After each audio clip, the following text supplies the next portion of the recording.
e-channel.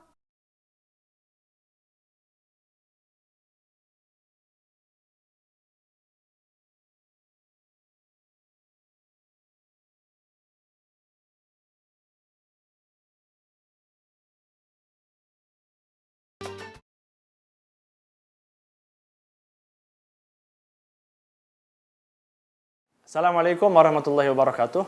Para pemirsa e-channel yang senantiasa dimuliakan dan dirahmati oleh Allah Subhanahu wa taala. Kembali lagi pada kesempatan kali ini kita bertemu bertatap muka lewat media sosial. Mudah-mudahan senantiasa diberkahi oleh Allah Subhanahu wa taala dan mudah-mudahan ilmu yang senantiasa kita pelajari dari episode-episode sebelumnya bermanfaat untuk kehidupan dunia dan akhirat kita. Salawat serta salam semoga senantiasa tercurah limpahkan untuk junjungan kita Nabi besar Muhammad sallallahu alaihi wasallam, dan semoga salawat itu pula senantiasa tercurah limpahkan untuk segenap keluarganya, kepada para sahabatnya, kepada para tabi'in, juga kepada atba'ut tabi'in ila yaumil qiyamah. Amin Allahumma amin. Para pemirsa e-channel yang dimuliakan oleh Allah Subhanahu wa taala, di kesempatan kali ini kita akan menjawab beberapa pertanyaan yang masuk daripada jamaah. Ya, mungkin beda dengan episode-episode sebelumnya. Kali ini kita membahas ataupun akan menjawab pertanyaan daripada beberapa jamaah. Taib, dari pertanyaan yang pertama, Ustadz, bagaimana nih hukumnya gosok gigi di bulan puasa? Masya Allah ya, kita tiap hari gosok gigi. Tapi kalau bulan puasa gimana itu? Ya, bagaimana hukum menggosok gigi di bulan puasa? Nah, gosok gigi ini tidak jauh beda dengan hukum bersiwak. Ya, karena apa itu siwak? Apa itu gosok gigi? Adalah dalkul asnan wa ma hawalaiha bi kulli syai'in husnin. Adalah menggosok gigi dan area mulut dengan segala sesuatu yang kasar. Itu namanya siwak ataupun yang sekarang disebut dengan pasta gigi. Itu hukumnya bagaimana? Nah, tentunya tetap disunnahkan. Ya, menggosok gigi ataupun bersiwak di dalam setiap keadaan, di dalam Ramadan atau di luar bulan Ramadan. Hanya saja di dalam bulan Ramadan ini ada hal-hal yang perlu diperhatikan. Ya. Yang pertama, memang sunnah ketika mau masuk rumah ataupun kita ingin melaksanakan ibadah sholat ataupun kita ingin berwudu, sunnah kita bersiwak atau menggosok gigi kita. Di bulan Ramadan, di siang hari bulan Ramadan, tentunya ada aturan main. Ya. Yang pertama, ya, ada dua pendapat para ulama.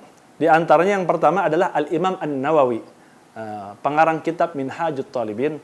Dan yang kedua ada pendapatnya Imam Ar-Rafi, pengarang kitab Muharrar. Nah, Imam An-Nawawi beliau mengatakan bersiwak dari awal fajar sampai terbenam matahari itu diperkenankan. Ya. Adapun pendapat Al-Imam Ar-Rafi, pendapat kedua, bersiwak dari sejak terbit fajar itu diperkenankan hanya batas waktu sampai zawal. Apa itu zawal? Masuknya waktu zuhur. Kenapa demikian? Beliau memiliki alasan tersendiri. Karena menghilangkan bau mulut ketika berpuasa ini dihukumi makruh. Ya. Karena ntar Allah Subhanahu wa taala akan menggantikan bau mulut yang berpuasa itu dengan wanginya kasturi. Adapun Imam An-Nawawi mengatakan tidak mengapa menggosok gigi hingga masuk waktu maghrib. Kenapa demikian? Dikarenakan Imam Nawawi mengatakan bau mulut yang ditimbulkan karena orang berpuasa bukan karena sebab mulutnya, melainkan karena perutnya yang kosong. Adapun ini pertanyaan lebih spesifiknya adalah ke masalah menggosok gigi.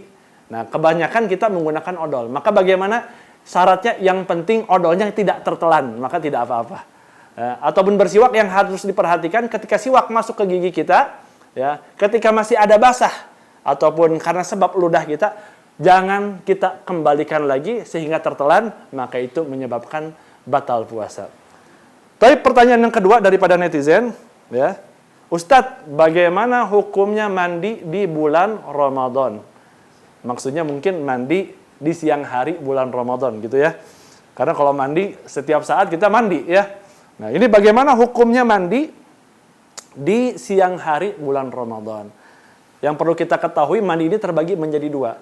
Ada mandi yang masyru'an, arti yang disyariatkan. Ada mandi ghair masyru'in, ada mandi yang tidak disyariatkan. Seperti apa mandi yang tidak disyariatkan?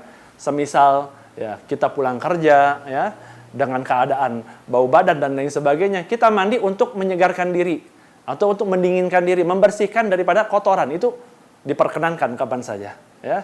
Ada lagi mandi masyru'an yang disyariatkan, seperti mandi karena sebab mau berangkat sholat Jumat, ataupun mandi karena sebab hadas junub dan lain sebagainya, ini diperkenankan juga. Cuman yang jadi masalah, apakah mandi-mandi tersebut diperkenankan di bulan Ramadan? Tentunya tidak semua mandi diperkenankan.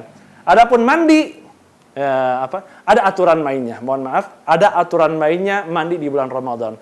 Jikalau mandi karena sebab ingin menyegarkan tubuh, maka syaratnya tidak boleh dengan apapun. Artinya tidak boleh baik dia menyebur ke kolam ataupun dengan cara mengguyurkan badannya, ketika air masuk maka hukumnya membatalkan puasa.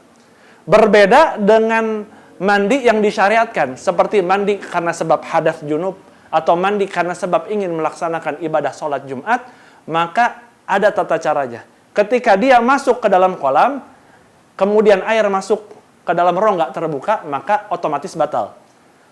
Berbeda dengan cara mandi menggunakan shower ataupun semisal gayung. Maka bagaimana hukumnya? Ketika mandi menggunakan shower atau semisal gayung, air tanpa sengaja masuk ke dalam rongga terbuka, maka tidak membatalkan puasa. Jadi lebih spesifiknya, ketika mandi dalam keadaan yang disyariatkan, maka harus dengan menggunakan shower atau semisalnya. Demikianlah para pemirsa e-channel, alhamdulillah kita sudah menjawab beberapa pertanyaan daripada jamaah. Mudah-mudahan bermanfaat dan mohon maaf apabila ada salah-salah kata. Dan saya Ahmad Kusyairi pamit undur diri dan mengucapkan bagi yang berpuasa, selamat berbuka puasa. Wabillahi taufiq wal hidayah. Assalamualaikum warahmatullahi wabarakatuh.